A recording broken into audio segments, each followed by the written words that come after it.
Morning. बच्चों, आज निसाब से मुताल्लिक बात की जाएगी आपसे। और निसाब की जो मालूमात है बच्चों, आपको शायद पूरी तरह याद नहीं होंगे। अपने जो कोटा यूनिवर्सिटी का जो निसाब है उसमें ये देखा गया है कि सभी बच्चे 11वीं 12वीं स्तर पर तो अलग निसाब होता है। और उसके बाद यूनिवर्सिटी में आप जानते हो कि तफसीली वो जो निसाब है वो तफसीली रूप ले लेता है। और उसके बाद जो निसाब है, निसाब बच्चों को समझाया जाता है। और निसाब किस तरीके से होता है उसका एक एक हिस्सा 3 हिस्सों में अपने यहाँ पर बटा हुआ है। जो पहला पर्चा है वो नस्र और ड्रामे से मुताल्लिक है। बीए अव्वल में वो निसाब नस्र और ड्रामे से मुताल्लिक है। तो उसमें पहला जो चैप्टर होगा वो आप जानते हैं कि पहले चैप्टर में किस तरीके के सवाल बनते हैं। दूसरे चैप्टर में हिस्सा दूम है, उसमें किस तरीके के सवाल बनेंगे।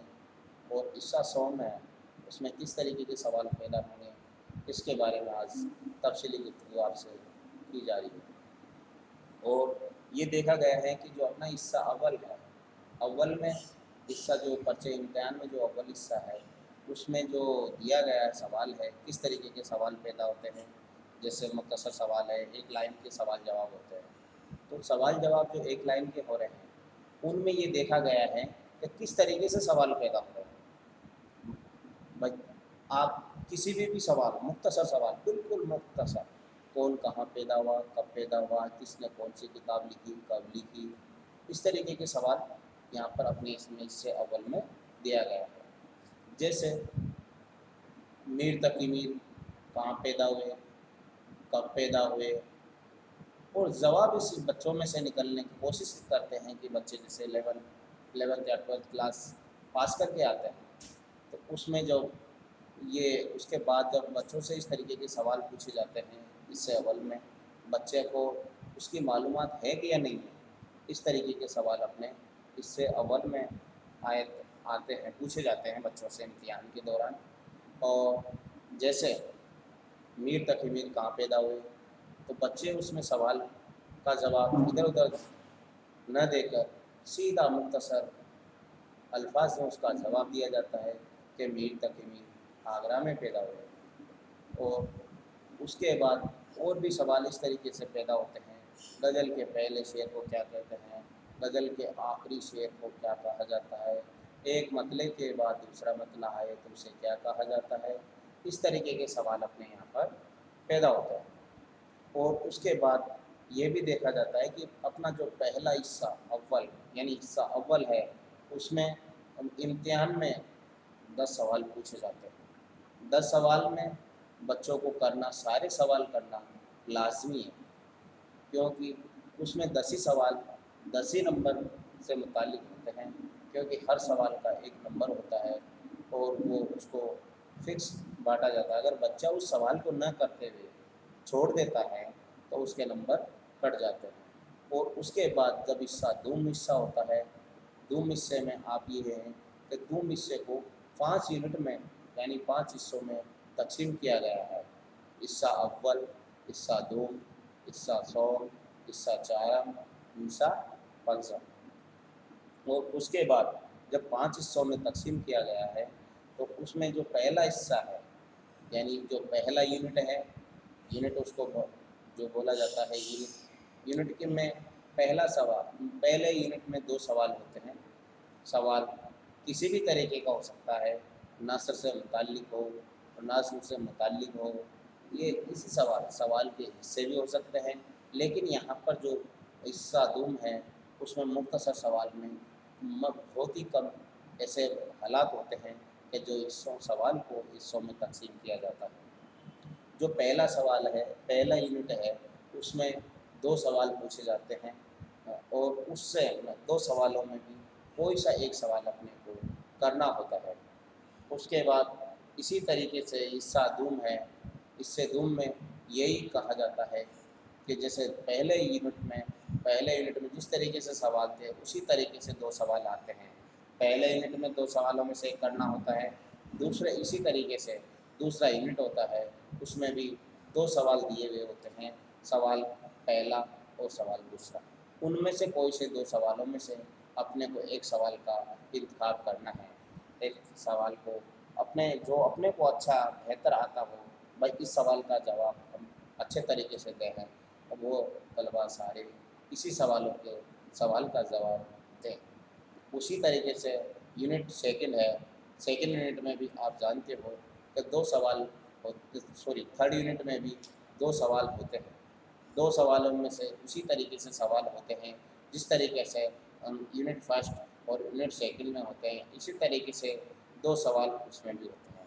दो सवालों में ये देखा गया है कि कौन सा बच्चे को अपनी इच्छा के मुताबिक एक सवाल को अपने को लेना है।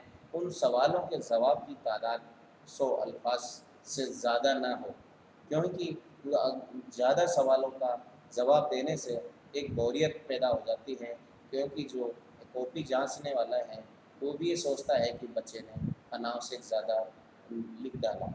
तो कहने का मतलब ये है कि अपने जो सवालों के जवाब की जो तादाद है वो 100 अल्फाज से ज़्यादा ना हो।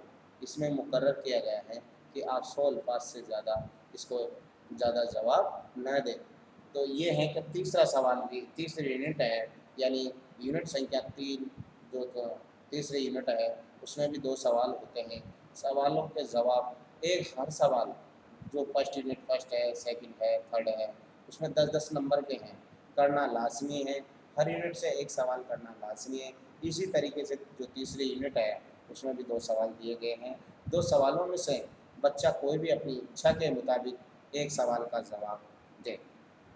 और इसके बाद अपने यहाँ पर ये आता है कि सवाल नंबर तीसरा, सवाल नंबर जो यूनिट नंबर 3 4 के बाद जो आता है उसमें भी दो सवाल होते हैं। दो सवालों में से कोई सा भी एक सवाल आपको करना होता है। तो उसके मान वो भी स्टूडेंट या जो भी बच्चे हैं अपनी इच्छा के मुताबिक एक एक सवाल का जवाब देना होता है। उनके सवालों की जवाब की तादाद भी 100 अल्फाज है, 100 अल्फाज से ज़्यादा ना हो। इसी तरीके से यूनिट नंबर 5 है, जो 5 ही यूनिट है उसमें भी सवाल दो तरह के सवाल दो सवाल दिए होते हैं, और उसके दोनों के बीच में या का चिन्ह लगा हुआ होता है कि आप या तो ऊपर वाला करें या फिर नीचे वाला करें, दोनों में से आपको एक सवाल करना है। तो बच्चा अपनी इच्छा के मुताबिक उन सवालों को करे जो उनको अच्छा बेहतर तरीके से अच्छी तरीके से सवाल का जवाब दे सके, उस सवाल का आपको इंतखाब करना है। और उसके बाद अपनी जो तीसरी यूनिट है जो सवाल का जो तीसरा हिस्सा है, यानी हिस्सा सोम है ना, जो सोम हिस्सा है उसको आप ये देखिए कि ये तफसीली सवालात होते हैं। तफसीली सवालात में इस सवाल कुल तरीके से 4 सवाल दिए जाते हैं जो तफसीली होते हैं। इनके अल्फाज की तादाद 500 यानी 500 से ज़्यादा ना हो, और इस सवालों के नंबर 20 नंबर का एक सवाल होता है। कुल इस यूनिट से जो ये यूनिट्स हिस्सा सोम है उसमें से आपको कुल दो सवाल करने हैं। सवाल हिस्सों में भी तकसीम हो सकता है या एक साथ तब्दील के तौर पे एक साथ भी हो सकता है। जिस तरीके से गज़ल की तारीफ और उसकी अज़ाई तरकीबी, इसको तो कहते हैं इस सवाल का हिस्से में डिवाइड किए हुए होते हैं। और आप ये देखिए कि जो सवाल ज़रूरी नहीं है सवाल के हिस्सों में भी हो, सवाल कंटिन्यू भी हो सकता है। जैसे मीर तकी मीर की गज़ल गोई पर तफसील से बहस कीजिए, इस तरीके के सवाल अपने यहाँ पर देखने को मिलेंगे। क्योंकि जो चौथी यूनिट है, जो जो हिस्सा सोम है, सोम हिस्से को 4 सवाल दिए होते हैं, उनमें से एक सवाल करना होता है। इनके उनमें से आपको कुल 4 सवालों में से 2 सवाल को लेते हुए अपना ये काम करना है। और 2 सवाल करना लाज़मी भी है, क्योंकि बच्चे ये सोचते हैं, कुछ बच्चों को मालूमात नहीं होती क्योंकि अपने सिलेबस में क्या लिखा हुआ है और अपन क्या करने जा रहे हैं। बहुत सारे बच्चे यहाँ पर इम्तिहान में गलतियाँ कर बैठते हैं कि अपने को क्या करना होता है। फिर बच्चे इधर उधर दाएँ बाएँ से पूछ कर काम चलाते हैं, क्योंकि यहाँ पर बच्चे जो इस पर्चे को देखते ही बहुत सारे के बच्चों के जहन में घबराहट पैदा होती है। तो घबराहट पैदा होने का यहाँ पर कोई किसी तरीके की कोई ऐसी हालात नहीं होते, क्योंकि बच्चे को थोड़ा सा मालूमात की वजह से, कम मालूमात की वजह से बच्चा इधर उधर देखता है, तो इस तरीके के यहाँ पर कोई परेशानी पैदा नहीं होती। आपको जो हिस्सा सॉम है उसमें 4 सवाल होंगे, 4 सवालों में से आपको कोई से 2 सवाल करने हैं। जैसे हिस्सा पहला कर लो। अब इसमें यहाँ पर ये भी बात देखी गई है कि जो सॉम वाला हिस्सा है उसमें सवाल पर पाबंदी डाली जाती है, क्योंकि वो सवाल तशरीह से मुतालिक होता है, तो उसमें फ़लाँ सवाल करना लाज़मी है। तो लाज़मी वाला सवाल बच्चा पहले करना चाहिए। उसके बाद जो बचते हैं 3 सवाल, उनमें से आपको कोई सा एक सवाल करना है ये, और उसके बाद